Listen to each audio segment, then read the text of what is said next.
Welcome to the Tomosi Business Training Series. The basis of these sessions is to support the Tomosi Group staff and management to raise their capabilities and performance. The series is also a platform to share our experience with young entrepreneurs making an effort to build their startups in Uganda and across Africa. Today's training session is about national unity and strengthening the bonds of East Africa as our regional and African heritage.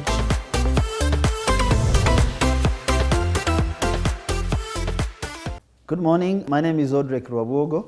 I'm coming back to you after a week of the teaching we had the previous week to emphasize some of the things we shared about nation building, about media, and generally about collective responsibility we have as citizens to ensure that whatever each one of us does, it's like a streams that join to create a lake.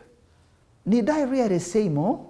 Don't we know that Japanese, Chinese in America Indians have made that country so strong that they are more proud being American than where they came from? Let me give you a very recent example in history. Historical recent for me is 150 years ago. In the succession battle that happened when King Rwabugiri died, the one I mentioned, in 1895, two rival factions emerged. Now, he left an heir. That heir was killed. In the process of killing that heir, the group that belonged to that heir, a lot of them migrated to Uganda. They were running away from succession conflict. Guess who came to Uganda? The grandparent of Frank Karimzo, who was our first head of public service. The grandparent of a fellow called Ntarushoche, who was the first veterinarian to deal with rinderpest in Nkore. The grandfather of Bishop Sharita, the first bishop of Nkore. I can go on and on and on and on. Have those people, the grandchildren of those people, been useless to Uganda, or they did a good job in Uganda? If you understand the value of welcoming visitors and assimilating them and not ostracizing them because of economy and other things, then you strengthen a country. I can go on this. There are many workers in Nkole, in Buganda, in Acholi, in Lango. A number of them came from Rwanda, came from Burundi in the 1930s, and they are citizens and they have made a huge contribution. If you speak in a negative way, you end up hurting yourself. Chauvinism hurts a country. Chauvinism and stereotyping is a cancer that kills. Tribalism is a cancer that kills. I don't even know how anybody can sustain it in this day and age. But I can tell you, I know why people speak like this. When there are limited jobs, like I said in my earlier broadcast, that the economy is growing at a slower rate than the politics. When people are looking for influence, when people are looking for income, they are bound to fall on these shallow planks called tribalism and chauvinism.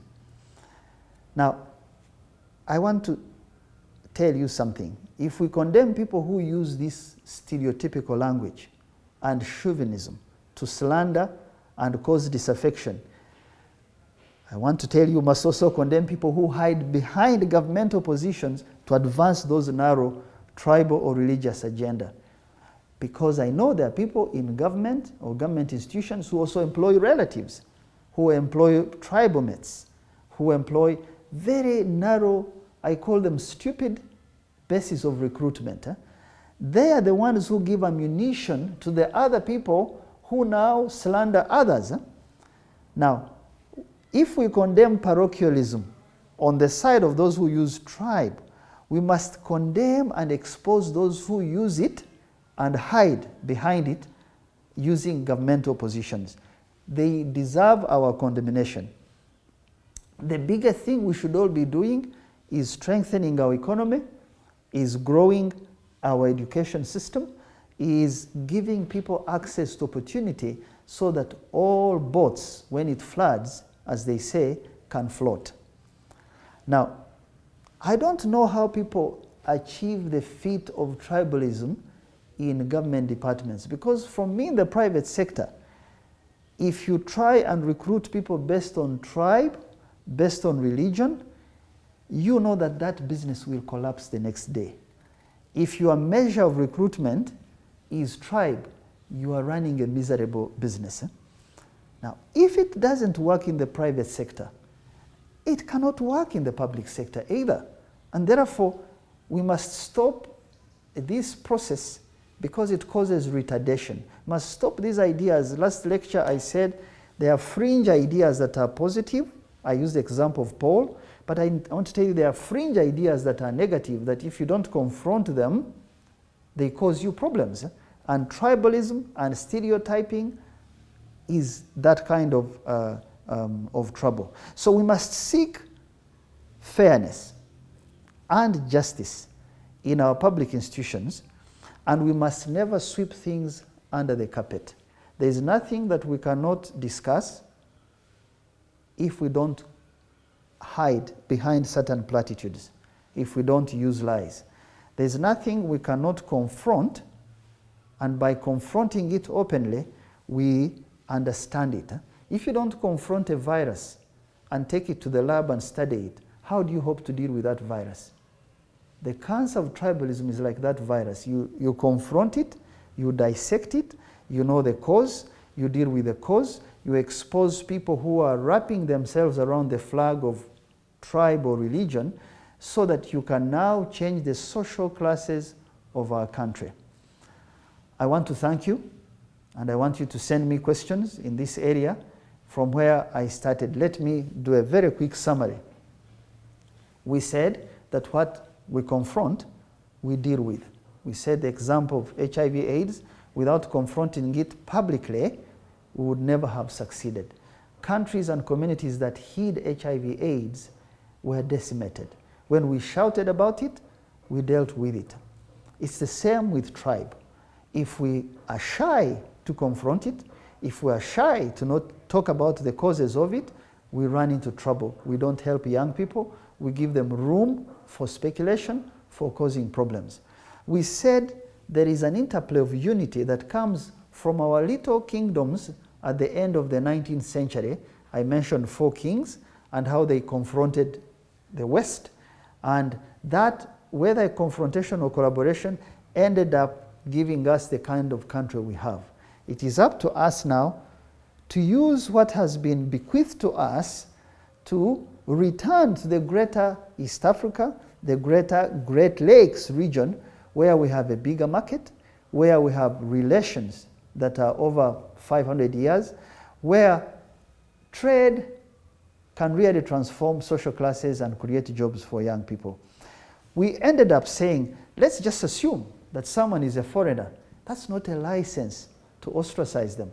Foreigners have built countries, right from the Hittite kingdom defeating the mighty at that time, Ramses II, all the way up to present day in Uganda, in the US. I didn't tell you about China. China was not united by the Han's Chinese, who are the majority. It was united by Kublai Khan. Kublai Khan was a grandson of Genghis Khan. These were Mongols from the steppes, eastern Russia. He's the one who united China and created a dynasty called Yuan. Now, the Chinese assimilated him and strengthened themselves. I didn't tell you that the person in 224 AD who saved Rome from collapsing, Diocletian, Emperor Diocletian, was from Bosnia and Herzegovina. He was not Roman. We got to be careful ostracizing people simply because of where they come from, because in their blood we are there. In our blood they are there. We are same people. So we said, finally, that you cannot condemn stereotyping and chauvinism and tribalism, and you don't talk about the people who are using it on the government side, in public institutions, to undermine the greater good. It would be wrong to talk about people who are saying those things in social media without condemning the ones who are perpetuating them by actions and hiding. Those two categories of people are anti-Ugandan. They are anti-African. because knowledge and learning does not come from a tribe. A tribe can teach you custom and language, but knowledge and learning is global. We cannot defeat the next set of enemies, like develop the vaccines we need, develop the infrastructure we need, have the scientists we need, by emphasizing tribe. Tribe should be a basis to give us some language and customs to preserve the good things, but it cannot be used for jobs, for economy. It is wrong. We ended by saying that we should seek wherever private public sector fairness and justice in our public institutions, and not sweep these things under the carpet and confront them. I thank you. God bless you. We would like to hear from you.